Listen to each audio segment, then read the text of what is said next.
토요일 아침입니다. 오늘 어제에 이어서 마가복음 말씀 계속 볼 텐데요. 4장 13절에서 25절까지의 말씀입니다. 또 이르시되 너희가 이 비유를 알지 못할진대 어떻게 모든 비유를 알겠느냐. 뿌리는 자는 말씀을 뿌리는 것이라. 말씀이 길가에 뿌려졌다는 것은 이들을 가리킴이니 곧 말씀을 들었을 때에 사탄이 즉시 와서 그들에게 뿌려진 말씀을 빼앗는 것이요. 또 이와 같이 돌밭에 뿌려졌다는 것은 이들을 가리킴이니 곧 말씀을 들을 때에 즉시 기쁨으로 받으나 그 속에 뿌리가 없어 잠깐 견디다가 말씀으로 인하여 환난이나 박해가 일어나는 때에는 곧 넘어지는 자요.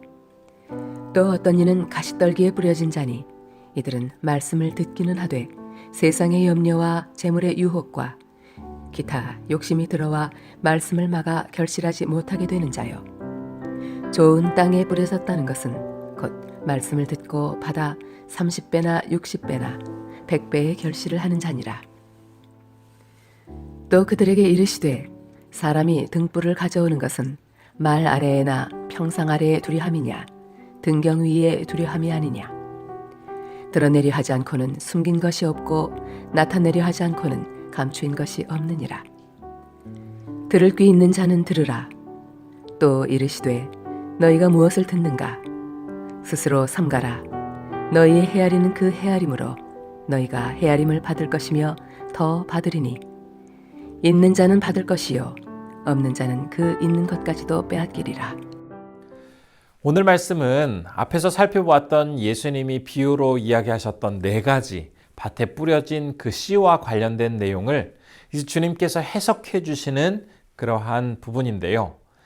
예수님께서 비유로 말씀하신 이유에 대해서 말씀에 귀 기울이는 사람은 잘 알아듣게 되지만 말씀을 들으려 하지 않는 사람들에게는 그 의미를 가리시기 위해서 비유로 말씀하셨다라고 전하셨습니다. 그런데 자칫 이 말씀에 대해 주님께서 사람을 차별하시는 것처럼 들릴 수 있지만 온 인류를 구원하기 위해서 인간이 되어 이 땅에 오신 예수님께서 그리고 또 사람의 언어로 복음을 전하시는 상황에서 굳이 누군가에게는 복음을 듣게 하시고 또 누군가에는 듣지 못하게 감추시며 차별하실 이유가 전혀 없었습니다. 예수님의 이 말씀은 사람을 나누어서 차별하려는 그런 의도가 있는 말씀이 아니라 누구에게나 구원의 기회가 주어졌음에도 불구하고 그 기회를 붙잡지 않고 계속해서 구원 밖에 머물면서 말씀에 귀 기울이려고 하지 않는 그 순종하지 않으려고 하는 그런 잘못된 행동을 멈추고 속히 주님께 복종하며 믿음 안으로 들어가라라는 사실을 강력하게 촉구하시는 그런 말씀이십니다. 그러면서 이제 14절부터 20절까지 앞에서 하신 그 비유에 대한 의미를 설명해 주고 계신데요. 14절에 보면 씨는 말씀을 의미한다라고 전합니다. 즉 하나님의 약속을 따라 이 땅에 오신 말씀이신 예수 그리스도 그분께서 씨앗, 씨라고 이야기할 수 있겠죠. 이 씨는 이제 땅에 뿌려져서 싹을 틔게 되고 또 튼튼한 나무로 자라면서 나중에 이 나무에서 풍성한 열매를 맺게 됩니다. 그만큼 이 씨앗은 굉장히 좋은 씨앗이라고 이야기할 수 있겠습니다.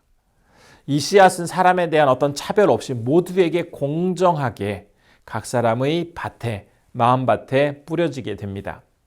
하지만 아무리 좋은 씨가 뿌려졌다 할지라도 길가와 같은 마음밭을 가진 사람에게 떨어지게 되면 그 말씀은 그 마음밭에 뿌리조차 내리지 못한 채 곧 사라지게 되고 돌밭과 같은 마음을 가진 사람에게 이 말씀의 씨앗이 뿌려지게 되면 뿌리는 내리지만 어떤 환난과 어려움을 당하게 되면 곧 그 믿음이 더 이상 자라지 않게 되고 신앙이 중단되는 경우를 맞게 됩니다. 또한 가시떨기와 같은 그 마음밭에 떨어지게 되면 염려와 재물의 유혹, 여러 가지 욕심 앞에서 더 이상 믿음이 자라게 되지 못하고 결국 열매를 맺지를 못하게 됩니다. 반면에 마음밭이 좋은 옥토와 같은 곳에서는 그 씨앗이 이제 30배, 60배, 100배의 열매를 맺는 그런 결과를 맞이하게 됩니다. 오늘 말씀 속에서 아무리 좋은 씨앗을 공평하게 뿌린다 하여도 그 씨앗이 뿌려진 밭의 상태, 즉 말씀을 받아들이는 사람의 마음 상태에 따라서 아예 그 말씀이 뿌리를 내리지 못하기도 하고 뿌리는 내려더라도 잘 자라지 못하기도 하고 열매를 맺어야 할 상황에서 열매를 맺지 못하는 경우, 그리고 열매까지 잘 맺는 이 상황이 있다라고 증거하고 계시는데요. 예수님의 이 비유 속에 등장하고 있는 네 가지 토양은 각각 등급으로 나누어서 길가와 같은 사람을 4등급, 돌밭과 같은 사람을 3등급, 가시떨기 같은 사람을 2등급, 그리고 좋은 밭과 같은 사람을 1등급, 이렇게 4등급으로 나누고 계시는 것이 아닙니다. 좋은 밭과 같이 좋은 열매를 맺는 사람이거나 아니면 길가, 돌밭, 가시떨기 같이 열매를 맺지 못하는 사람, 이렇게 크게 두 부류로 예수님은 나누어 말씀하고 계시는 거죠. 그래서 예수님의 관심은 그 사람이 열매를 맺는 데까지 이르느냐 아니면 열매를 맺지 못하느냐, 그것에 관심을 두고 계십니다.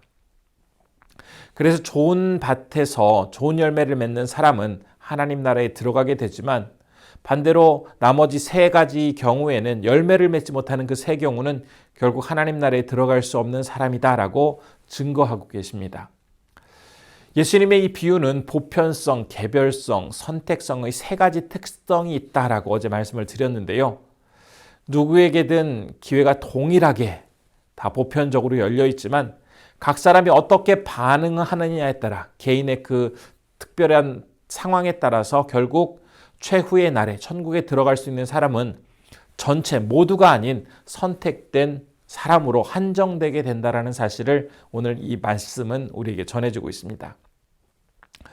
예수님은 그런데 이 말씀을 하시면서 또 다른 중요한 사실 한 가지를 우리에게 가르쳐 주십니다. 바로 좋은 밭에서 좋은 열매를 맺는다고 할 때에 그 밭에서 맺어지는 열매가 동일한 것이 아니라 어떤 경우에는 30배 혹은 60배 아니면 100배로 그 열매가 맺어질 수 있다라고 다르게 말씀을 하십니다. 같은 종류의 씨앗이 좋은 밭에서 자라게 될 경우에는 그 열매의 양도 비슷한 것이 아니라 몇 배나 차이 나는 엄청난 다른 결과를 맺을 수 있다라고 이야기하시는 그 예수님의 말씀. 과연 예수님의 이 말씀 속에는 어떤 의미가 포함되어 있을까요? 이 말씀은 단지 좋은 씨앗, 즉 복음을 듣고 나서 그 한 사람이 변화되어서 진정한 그리스도인으로서 열매를 맺는 그런 삶을 살아가는 것도 굉장히 의미 있겠지만, 이것에 그치지 말고 또 다른 사람에게 복음을 전하고 다시 이 사람은 또 다른 사람에게 복음을 전해서 이처럼 복음이 계속해서 확산되어 갈 때 결국 처음 심은 그 씨앗보다 엄청나게 많은 몇 배의 결과가 맺어질 수 있다는 사실을 우리에게 증거해 주고 있습니다. 따라서 좋은 밭에 머무는 것이 아니라 이 좋은 밭은 좋은 씨앗이 자라서 좋은 열매를 맺는 거기에 그 상황을 넘어서 이제 이 좋은 열매로 하여금 다른 사람들이 그 열매를 맛봄으로써 그 사람 또한 마음속에 좋은 씨앗을 심도록 하는 데까지 이르도록 하는 것이 바로 우리가 바라보고 나아가야 할 목표의 지점입니다. 그러면서 이제 오늘 본문 21절 이후의 말씀 속에는 등불을 등경 위에 두는 이유는 밝게 비추도록 하기 위함인 것처럼 하나님 나라의 비밀은 주님께서 꼭꼭 숨겨두기 위함이 아니라 많은 사람들이 그것을 밝히 알도록 하는 데 있다라고 다시 한번 강조하시면서 오늘 내용은 마무리가 됩니다. 우리 성도님들, 예수님께서 각자 우리 마음속에 심어주신 그 복음의 씨앗, 참 좋은 마음 속에서 그 씨앗이 잘 자라서 참 다양한 삶의 열매를 맺으며 살아가고 계실 텐데요. 그러한 모습도 참 귀합니다. 하지만 우리의 삶을 통해서 주님을 아직 알지 못하고 또 이 복음의 기쁨을 여전히 경험하지 못한 채 살아가고 있는 그 사람들에게 우리의 그 열매가 선한 영향력이 되어서 그 사람들도 예수 그리스도의 그 아름다운 열매가 맛볼 수 있고 또 그 삶 속에서 그 열매가 온전히 심겨져서 하나님 나라가 30배, 60배, 100배 이렇게 지속적으로 확장되어 갈 수 있도록 우리 이 하루 참 사람들을 더욱더 세심하게 살피고 주님의 진정한 사람으로서 내 삶의 현장에서 그 모습을 잘 드러내며 살아가기를 힘쓴다면 정말 주님께서 기뻐하시는 그런 삶이 될 것입니다. 오늘 하루 삶의 현장에서 이러한 주님의 기쁨이 되시는 우리 성도님들 되시기를 간절히 바라봅니다.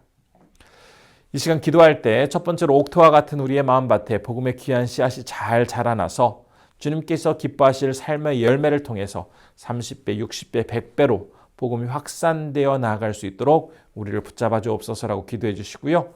두 번째로 네팔의 유정미 선교사님 건강히 성령 충만함 가운데 사역 잘 감당하실 수 있도록 기도해 주시기 바랍니다. 기도하겠습니다.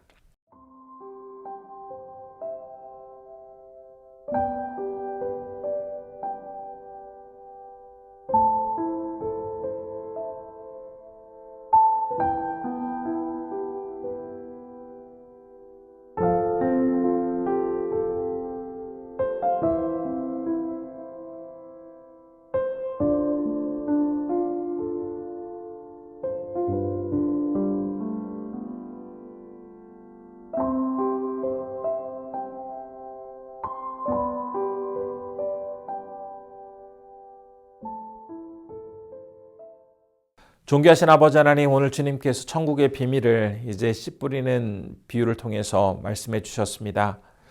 우리의 마음밭을 옥토와 같이 늘 좋은 씨앗이 잘 자라나 좋은 열매가 맺어질 수 있도록 늘 우리의 마음을 살피게 하여 주시고, 우리 안에 단지 좋은 열매가 맺어져 우리의 삶이 풍성한 열매 맺는 삶을 살아가는 것에 그치는 것이 아니라 다른 사람에게도 영향을 주어서 또한 내 이웃과 주변에 있는 사람들도 또 동일하게 그들의 마음속에 복음의 씨앗이 심겨지는 중요한 역할을 우리를 통해서 감당할 수 있도록 주님 은혜를 베풀어 주옵소서. 오늘은 네팔에서 사역하시는 유정미 선교사님을 위해서 기도합니다. 늘 건강을 허락하여 주시고 이루어지는 사역 가운데 하나님 영광 받아 주시고 힘들고 어렵지만 주님이 주신 능력으로 잘 극복하실 수 있도록 우리 선교사님 붙잡아 주옵소서. 오늘 주말 우리 성도님들 어느 곳에 있든지 잘 지내게 하시고 또한 내일 주일을 준비하여서 하나님께만 영광 돌리는 귀한 하루 될 수 있도록 인도해 주시기를 원하오며 예수님의 이름으로 기도드립니다. 아멘.